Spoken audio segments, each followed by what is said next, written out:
Selamat pagi, saya Nathanael Joshua, dan pada saat ini saya akan menjelaskan suatu soal mengenai persamaan diferensial parsial.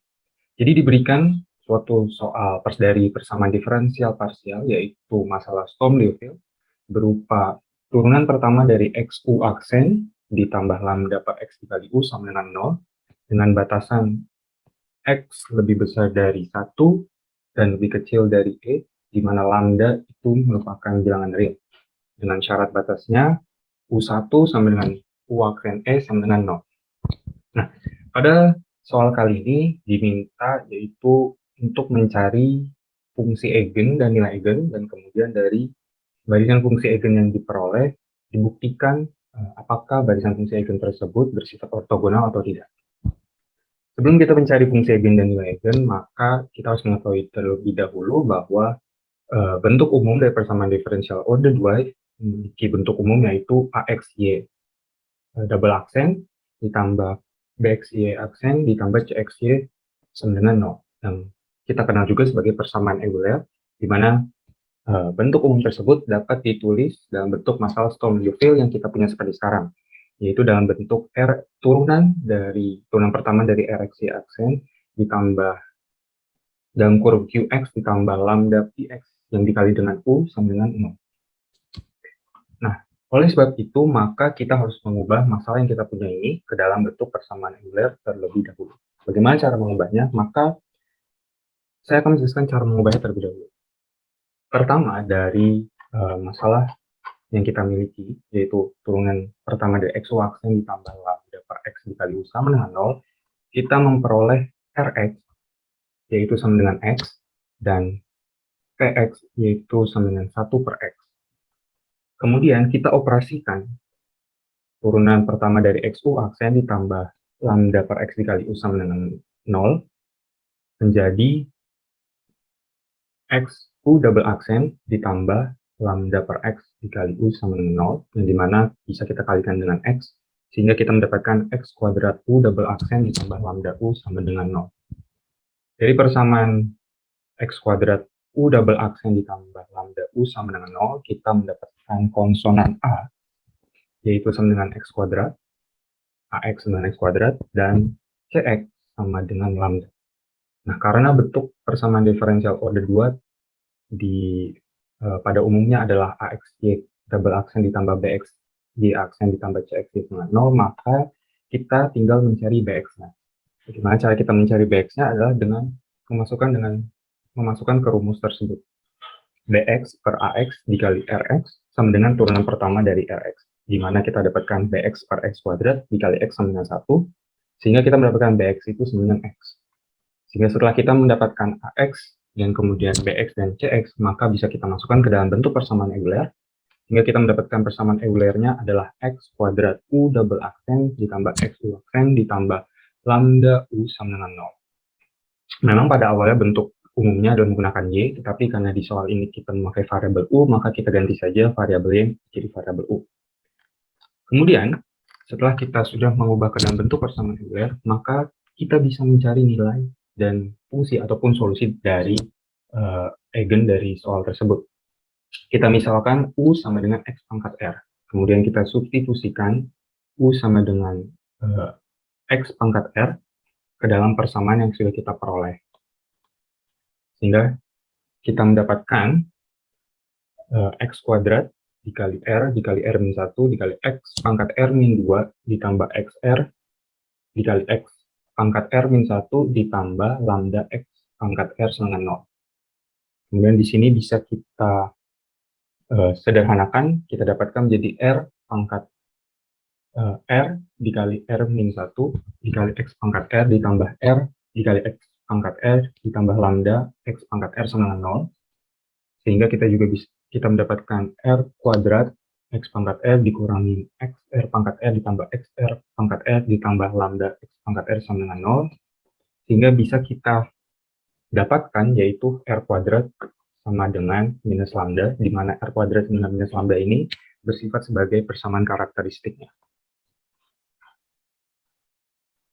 Untuk menentukan nilai dan solusi eigen, maka kita memiliki 3 kasus. Kita menelitinya dalam 3 kasus. Yang pertama, lambda sama dengan 0, kemudian lambda lebih kecil dari 0, dan lambda lebih besar daripada 0. Untuk kasus yang pertama, yaitu lambda sama dengan 0, maka karena lambda R kuadrat sama dengan minus lambda, maka R kuadrat sama dengan 0, di mana kita mendapatkan R1 maupun R2 itu sama dengan 0. Oleh sebab itu, untuk solusinya kita mendapatkan UX sama dengan A plus BX. Kalau kita turunkan, akan mendapatkan sama dengan B. Kemudian kita akan memasukkan batasnya. Kita memiliki batas U1 sama dengan 0 dan U aksen E sama dengan 0. Kita masukkan U1 sama dengan 0, maka kita mendapatkan A sama dengan minus B. Dan jika kita masukkan U aksen E sama dengan 0, maka kita mendapatkan B sama dengan 0. Karena A sama dengan minus B, dan kita dapatkan di sebelumnya yaitu B sama dengan 0, maka bisa kita simpulkan bahwa A sama dengan B sama dengan 0. Sehingga dikarenakan lambda sama dengan 0 memiliki solusi yang trivial, berarti lambda sama dengan 0 bukanlah nilai eigennya. Kemudian untuk kasus yang kedua. Di mana lambda lebih kecil dari 0, kita bisa misalkan lambda sama dengan minus m kuadrat, di mana m lebih besar dari 0. Sehingga r kuadrat sama dengan m kuadrat, dan kita mendapatkan R1 maupun R2 yaitu plus minus m.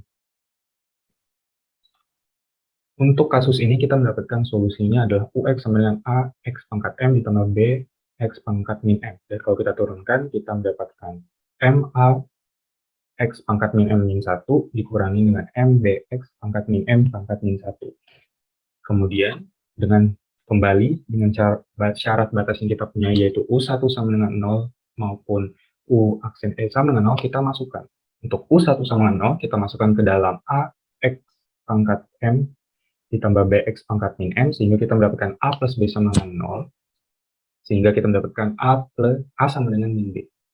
Dan kemudian untuk U aksen E sama dengan 0, kita masukkan ke dalam fungsi yang sudah kita turunkan, yaitu MA E pangkat M min 1 dikurangi M dikali B dikali E pangkat min M min 1 sama dengan 0. Karena sebelumnya kita sudah mendapatkan A sama dengan min B, maka untuk variabel A bisa kita substitusikan dengan min B, sehingga kita mendapatkan min M dikali B dikali E pangkat min M min 1, yang mana dikurangi dengan M dikali B dikali E pangkat min M dikurangi 1 sama dengan 0. Kemudian bisa kita keluarkan M dikali B-nya, sehingga kita mendapatkan MB dikali dalam kurung min E pangkat M min 1 dikurangi dengan E pangkat min M min 1, yang dimana sama dengan 0. Nah, secara umum, nilai dari min E pangkat M min 1 dikurangi E pangkat min M min 1 itu tidak akan bernilai 0, sehingga sehingga B yang pasti akan bernilai 0.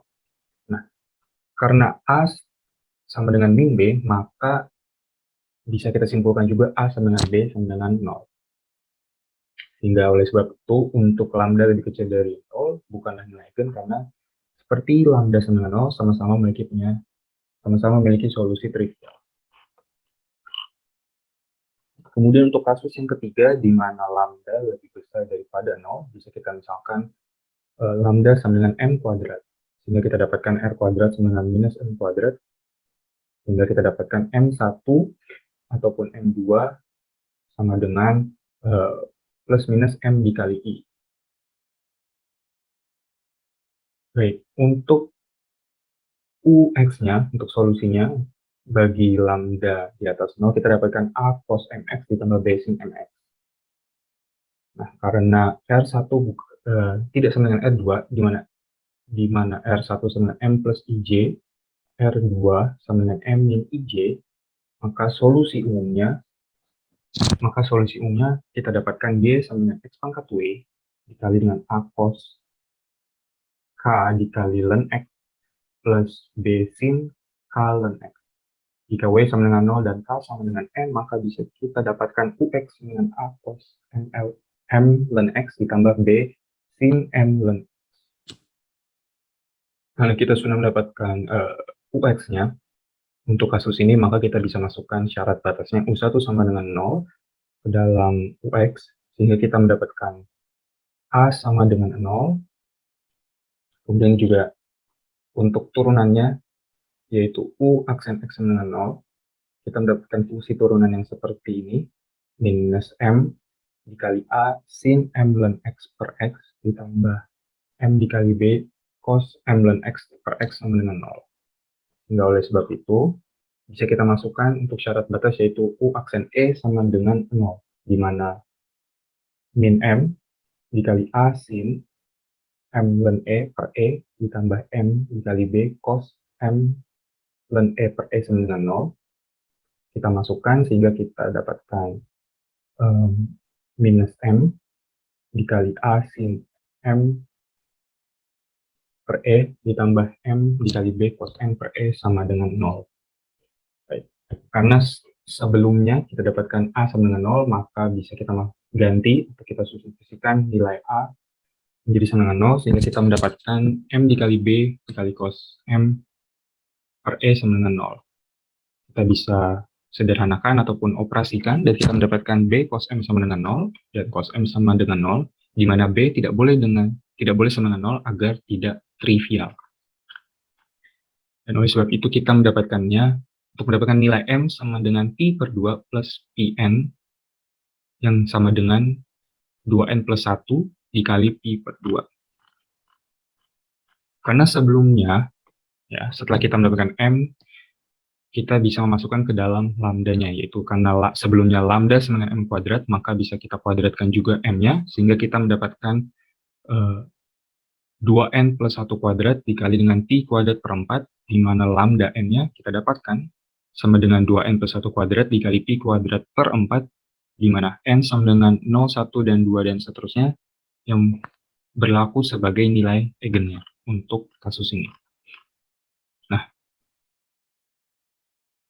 kita lihat kembali, karena di sebelumnya UX itu sama dengan A cos M ln X plus B sin M ln X, dan karena A sama dengan 0, B nilai sembarang, dan M sama dengan 2n plus 1 Pi per 2, kita ambil saja B sama dengan 1, karena kelipatan fungsi eigen juga fungsi eigen, maka kita mendapatkan UNX atau fungsi eigennya, yaitu sin 2n plus 1 Pi per 2 dikali dengan ln X, di mana N sama dengan 0, 1, dan 2, dan seterusnya. Kita sudah mendapatkan nilai eigen dan juga fungsi eigennya, maka oleh sebab itu bisa kita buktikan, atau akan kita buktikan selanjutnya, apakah fungsi eigennya yang sudah kita peroleh itu bersifat ortogonal ataupun tidak. Nah, untuk fungsi eigen dari masalah Sturm-Liouville akan ortogonal jika integral batas Px dikali Umx dikali Unx dx akan bernilai 0 dengan batasnya dari A hingga ke B. Nah, seperti di awal sebelumnya dari persamaan yang ataupun masalah Sturm-Liouville yang ada di soal, kita dapatkan Rx sama dengan X, Qx sama dengan 0, dan Px sama dengan 1 per X. Maka dengan batas yang kita peroleh dari 1 hingga E, bisa kita buat integralnya, yaitu integral batas 1 hingga E, 1 per X sebagai Px-nya, kemudian dikali dengan sin 2m plus 1 Pi per 2 ln X, dikali juga dengan sin 2n plus 1 Pi per 2 ln X dx. Agar memudahkan penghitungan dalam integral kita, maka kita misalkan ln X itu sama dengan X, dan kita turunkan sehingga kita mendapatkan 1 per X sama dengan ds, dan kita masukkan nilai batasnya sehingga kita mendapatkan batasnya itu 1 dan 0. 1 untuk nilai batas atas dan 0 untuk nilai batas bawah. Baik.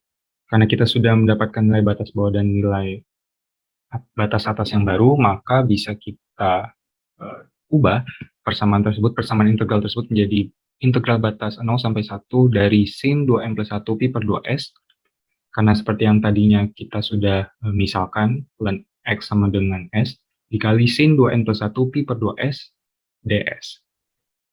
Dari sini kita dapatkan setengah dikali integral batas 0 sampai 1 dari cos 2m plus 1 Pi per 2s dikurangi 2n plus 1 Pi per 2s dikurangi dengan cos 2m plus 1 Pi per 2s ditambah 2n plus 1 Pi per 2s dikali ds.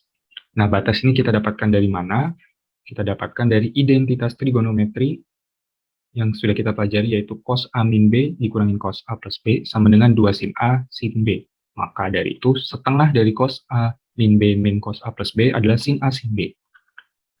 Kemudian kita operasikan sehingga setengah dikali integral batas 0 sampai 1 cos M plus setengah min N min setengah dikali PS dikurangin cos M plus setengah plus N plus setengah dikali PS ds. Sehingga kita dapatkan hasilnya yaitu setengah dikali integral 0 hingga 1 cos M min N dikali PS dikurangin cos M plus N plus 1 dikali PS ds. Kita integralkan sehingga kita dapatkan setengah dikali sin M min S PS per I dikali M min N dikurangin sin M plus N plus 1 dikali PS per M plus N plus 1 dengan batasnya itu dari 0 hingga 1. Oke. Kita masukkan nilai 0 maupun 1 ke dalam variabel S seperti penghitungan integral batas sehingga kita dapatkan setengah dikali sin M min N dikali P per I dikali M min N dikurangin sin M plus N plus 1 dikali P per M plus N plus 1 yang mana dikurangin dengan 0. Nah, karena M dan N bernilai 0, 1, 2, 3, dan seterusnya, maka bisa kita simpulkan bahwa nilai dari sin M min N P maupun sin M plus N plus 1 dikali P itu sama dengan 0. Oleh sebab itu, setengah dikali sin M min N per P, karena bernilai 0 bisa kita tuliskan 0 per I M min N, I dikali M min N, dikurangi dengan sin M plus N plus 1 dikali P, karena sin M plus N plus 1 dikali P juga bernilai 0, maka bisa kita substitusikan, kita masukkan per M plus N plus 1 dikurangi 0, sehingga kita dapatkan setengah dikali 0 sama dengan 0. Dan oleh sebab itu, karena ketentuannya terbukti, maka bisa kita buktikan ataupun terbukti bahwa fungsi eigen yang sudah kita peroleh itu bersifat ortogonal. Demikian penjelasan yang saya berikan. Mohon maaf apabila ada kesalahan kata, dan terima kasih.